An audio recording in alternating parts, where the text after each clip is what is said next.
नारद जी ने कहा कि भगवान मुझे एक बात समझ में नहीं आई कि ये जो कुबेर जी महाराज थे, कुबेर जी की शंकर भगवान से मित्रता क्यों हुई और कैसे हुई। तब ब्रह्मा जी बोले कि हे नारद, आपने बड़ी सुंदर कथा पूछी है, ध्यान से सुनो। काम्पिल्य नगर में एक यज्ञदत्त नाम का ब्राह्मण निवास करता था।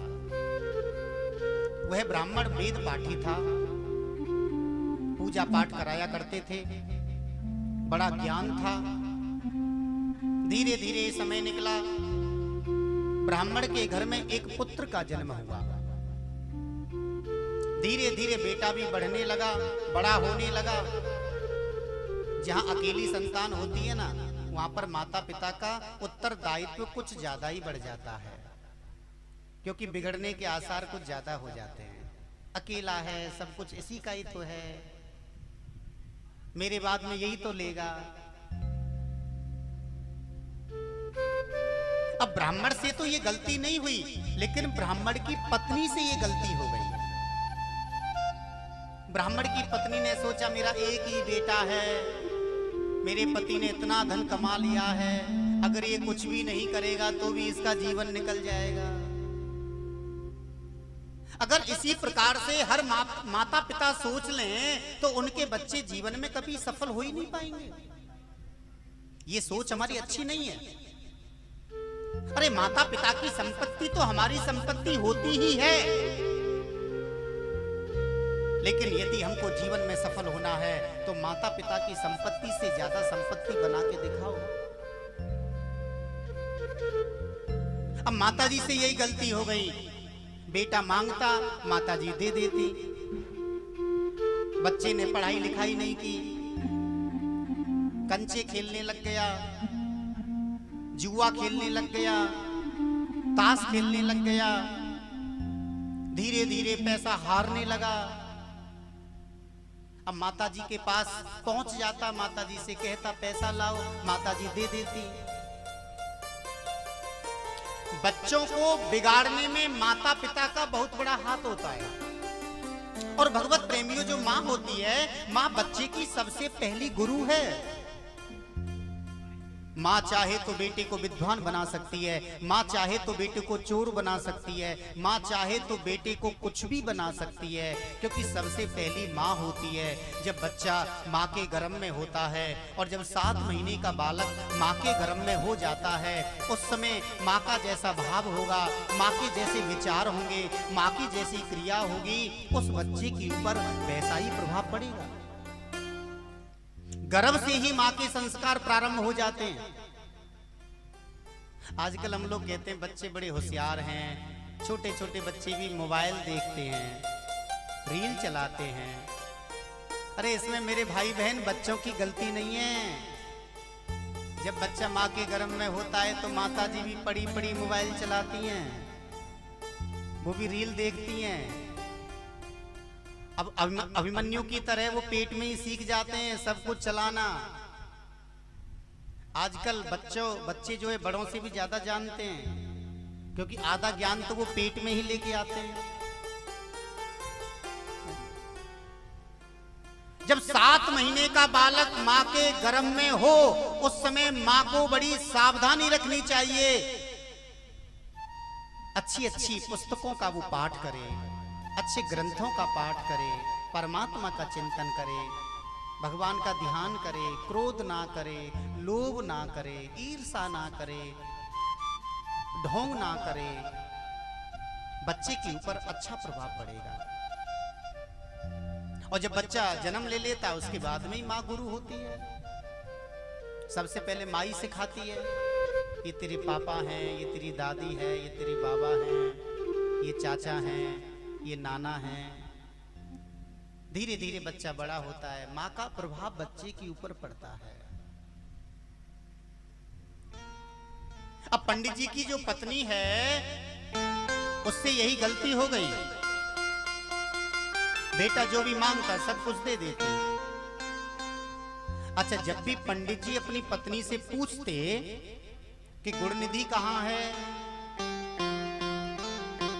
तो उनकी पत्नी पंडित जी से झूठ बोल देती कि विद्यालय गया है, पढ़ने गया है, सो रहा है।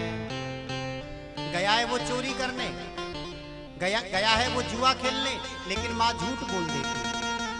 धीरे धीरे भगवत प्रेमियों समय निकला, बेटा बड़ा हो गया, बेटे का विवाह भी कर दिया। और माँ ने हमेशा अपने बेटे की कमी को छिपाने का प्रयास किया। बेटे का विवाह भी हो गया। एक दिन पंडित जी ने अपने बेटे को समझाया, बेटा अब तुम्हारा विवाह हो गया है, अब अपनी आदतों को छोड़ दो। लेकिन बेटा नहीं माना।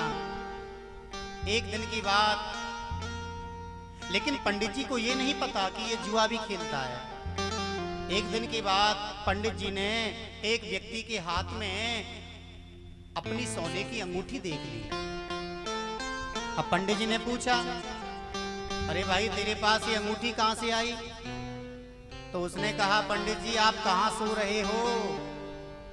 मुझे पता है ये आपकी अंगूठी है, आपका बेटा जुए में हार के गया है। और पंडित जी मेरे घर चलो। पंडित जी को वो अपने घर लेके गया। पंडित जी ने अपनी चीजें जब उसके घर में देखी, अपने वस्त्र देखे, सोने की छड़ी देखी, सोने के कंगन देखे।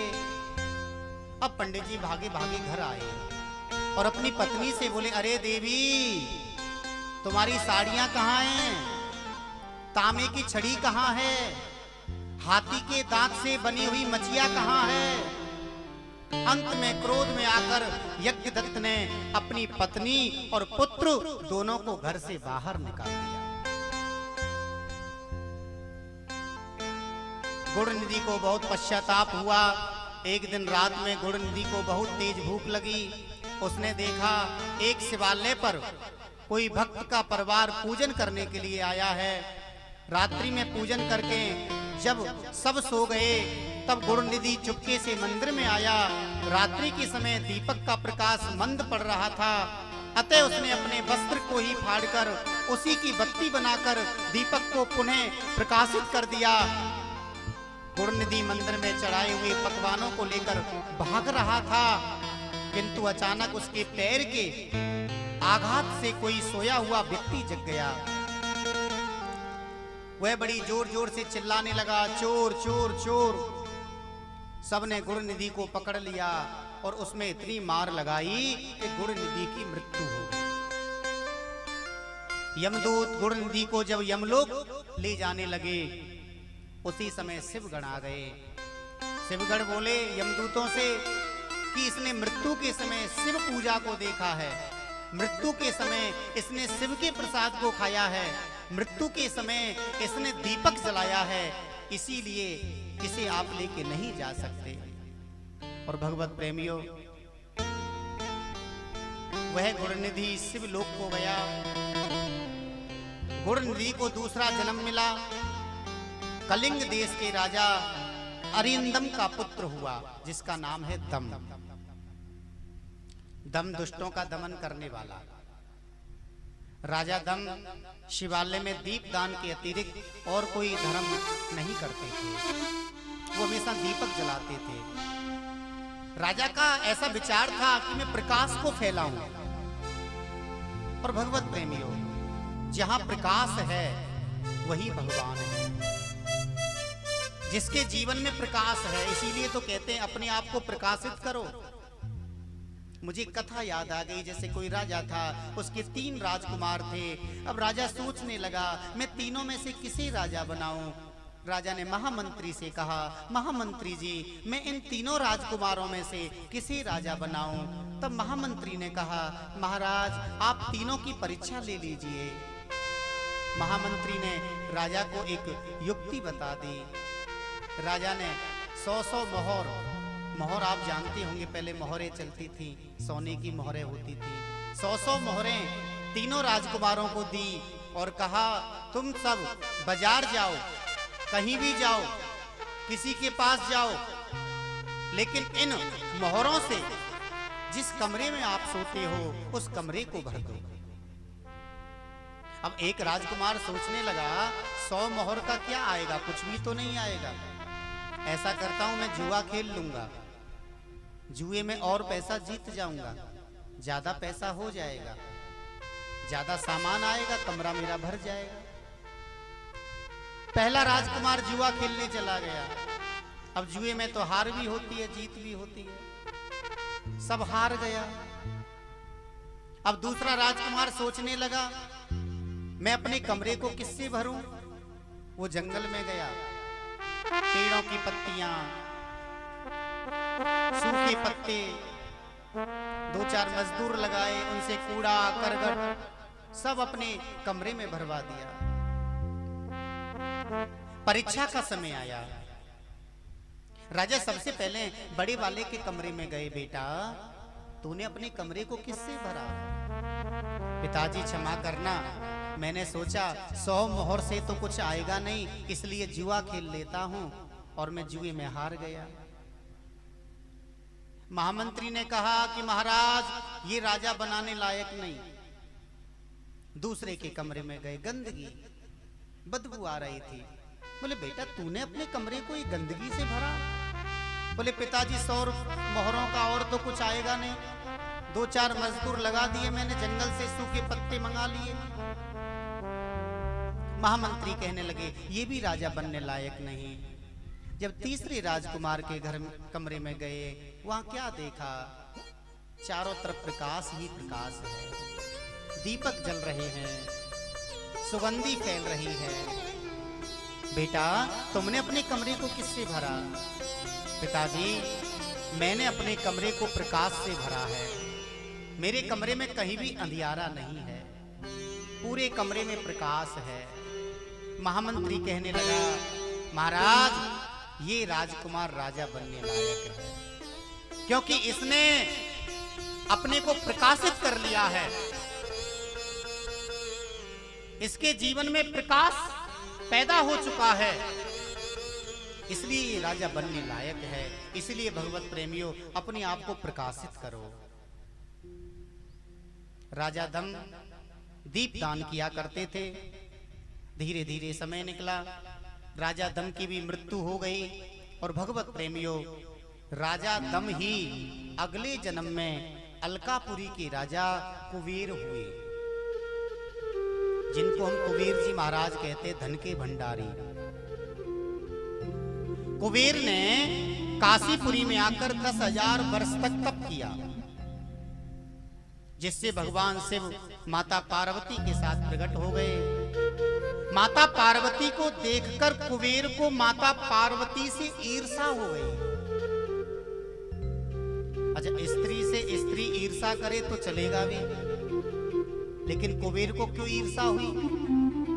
कुबेर ने मन में सोचा कि मेरा मन है कि मैं हमेशा शंकर भगवान के साथ रहूं, लेकिन इनके साथ तो पार्वती रहती है। पार्वती से जलने लगा कुबेर। पार्वती जी ने देखा कुबेर के मन में ईर्षा पैदा हो गई, तो माता पार्वती ने अपने प्रकोप से कुबेर की एक आंख को फोड़ दिया। कुबेर और शुक्राचार्य दोनों की एक एक आंखें हैं। शुक्राचार्य जी की आंख को वामन भगवान ने फोड़ा, और कुबेर की आंख को माता पार्वती ने फोड़ा। किस लिए? द्वेष के कारण। भगवत प्रेमियों कभी भी किसी से द्वेष मत करो। अगर आप द्वेष करोगे आप अपने हृदय को जलाओगे। कभी भी द्वेष मत करो, किसी से जलो मत। सब अपने अपने कर्मों से खाते हैं, अपना ही प्रारब्ध भोगने जीव जगत में आता है, और दाने दाने के अक्षर पर नाम लिखा कर खाता है। सभी अपने अपने प्रारब्ध का खाते हैं, कोई किसी को देने वाला नहीं, कोई किसी का लेने वाला नहीं। व्यक्ति का अपना प्रारब्ध होता है, फिर हम द्वेष क्यों करें? कभी भी द्वेष मत करो।